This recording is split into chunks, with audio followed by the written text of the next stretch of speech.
Hello കൂട്ടുകാരെ, അപ്പോൾ ഒന്ന് കടലപ്പൊടി കൊണ്ടൊരു ഞെട്ടിക്കുന്ന റെസിപ്പി ഞാൻ ചെയ്ത് കാണിച്ചു തരാം കേട്ടോ. നിങ്ങൾ അധികം ആരും വീട്ടിൽ ചെയ്യാത്തതാവുമെന്ന് ഞാൻ വിചാരിക്കുന്നു. അപ്പോൾ 2 ഗ്ലാസ് കടലപ്പൊടി നമ്മളൊരു പാത്രത്തിലേക്ക് എടുക്കും. ഇതിലേക്ക് നമ്മൾ ആവശ്യത്തിന് ഉപ്പും കുറച്ച് അപ്പം സോഡയും കൂടിയും ചേർത്ത് കൊടുക്കാം. അപ്പോൾ അധികം ആരും ഉണ്ടാക്കാത്ത റെസിപ്പിയാവുമെന്ന് ഞാൻ വിചാരിക്കുന്നുണ്ട്. ഇഷ്ടപ്പെട്ടാൽ നിങ്ങൾ കമൻറ്റൊക്കെ പറയണം കേട്ടോ. അപ്പോൾ അതിലേക്ക് 1 ഗ്ലാസ് വെള്ളം ഒഴിച്ചിട്ട് നന്നായിട്ടൊന്ന് മിക്സ് ചെയ്ത് കൊടുക്കാം. ഈ കടലപ്പൊടി നമ്മൾ അരിച്ചെടുത്തുകഴിഞ്ഞാൽ നമുക്ക് മിക്സ് ചെയ്യാൻ അത്ര താമസം ഉണ്ടാവില്ല കേട്ടോ.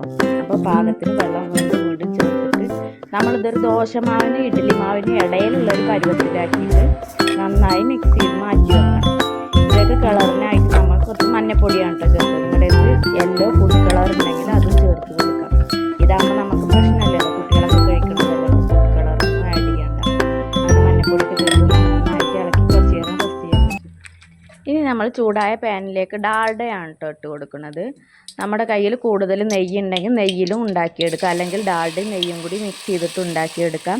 അടി പരന്ന പാത്രമാണെങ്കിൽ നമുക്ക് വേഗത്തിൽ പരിപാടി കഴിയും കേട്ടോ. അപ്പോൾ ഇത് അത്ര പരന്ന പാത്രമൊന്നുമല്ല. ഇതിലേക്ക് ഞാനൊരു കയ്യിലായിട്ട് മുക്കി ഒഴിച്ച് കൊടുക്കുകയാണ് ചെയ്യുന്നത്. ഇതങ്ങനെ നമ്മൾ മറിച്ചിട്ടിട്ടൊന്ന് തിരിച്ചിട്ടിട്ടൊന്ന് വേവിച്ചെടുക്കുക.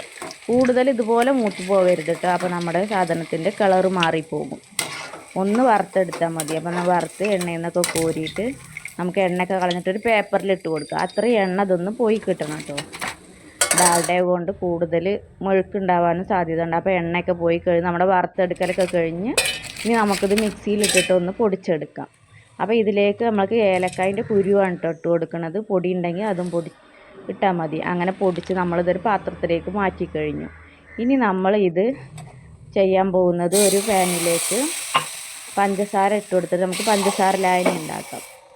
അപ്പോൾ 1 കപ്പ് പഞ്ചസാരയിലേക്ക് 1/2 കപ്പ് വെള്ളമാണ് ഞാൻ ഒഴിച്ചു കൊടുത്തത്. അത്രയും നിങ്ങൾ ഒഴിച്ച് കൊടുക്കണ്ട കേട്ടോ, അത് നമുക്ക് ഇത്തിരി ലൂസായി പോവും. അപ്പോൾ പഞ്ചസാരയൊക്കെ ഇട്ട് നല്ല മെൽറ്റായി വരുന്നത് വരെ ഒന്ന് ഇളക്കി കൊടുത്തു. അതിന് ശേഷം ഞാൻ അതിലേക്ക് കുറച്ച് ഫുഡ് കളർ കൊടുക്കുന്നുണ്ട് കേട്ടോ.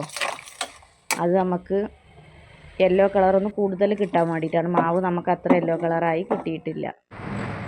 അപ്പോൾ അതൊക്കെ നന്നായി മെൽറ്റിന് ശേഷം നമ്മൾ ഈ പൊടിച്ച് വെച്ച ഇൻഗ്രീഡിയൻസ് ഇതിലേക്ക് കൊട്ടി കൊടുക്കുകയാണ്. ഇതൊന്ന് നന്നായിട്ട് ഇളക്കിയെടുക്കുക. അതിന് മുമ്പ് 2 ടേബിൾ സ്പൂൺ നെയ്യ് ഒഴിച്ച് കൊടുക്കുക. ഇത് നമുക്കൊന്ന് ഉരുട്ടിയെടുക്കാനുള്ളതാണ്. അപ്പോൾ നിങ്ങൾക്ക് മനസ്സിലായില്ലേ, ഞാൻ ലഡുവാണ് ഉണ്ടാക്കാൻ പോണത്. അപ്പോൾ ഇതൊന്ന് മിക്സ് ചെയ്ത് കഴിഞ്ഞാൽ നമുക്കിതിൽ വെള്ളം അധികമാണെന്ന് തോന്നിയാലും ലേശം നേരം വെച്ച് കഴിഞ്ഞാൽ അത് തണുപ്പ് പോയി കഴിയുമ്പോൾ നമുക്ക് ഇതുപോലെ ഉരുട്ടിയെടുക്കാൻ സാധിക്കും കേട്ടോ. അപ്പോൾ നിങ്ങളിങ്ങനെ ചെയ്തിട്ടില്ലെങ്കിൽ ഒന്ന് ചെയ്ത് നോക്കണം കേട്ടോ. ഷുഗറൊക്കെ നമ്മുടെ ഇഷ്ടത്തിനനുസരിച്ച് ആഡ് ചെയ്യാം. പിന്നെ ഇതിങ്ങനെ ഉരുട്ടി വെക്കുമ്പോൾ നമുക്ക് ഒരു കിസ്മിസ് ഉണ്ടെങ്കിൽ ഒന്നും കൂടി സൂപ്പറാവും കേട്ടോ. അതിൻ്റെ മുകളിൽ അതിങ്ങനെ കാണുമ്പോൾ ഒരു ഭംഗിയല്ലേ. അപ്പോൾ ഇതാണ് ഇന്നത്തെ പരിപാടി. അപ്പോൾ നിങ്ങൾക്ക് ഇതിൻ്റെ അഭിപ്രായങ്ങളൊക്കെ നിങ്ങളൊന്ന് അറിയിപ്പിക്കണം.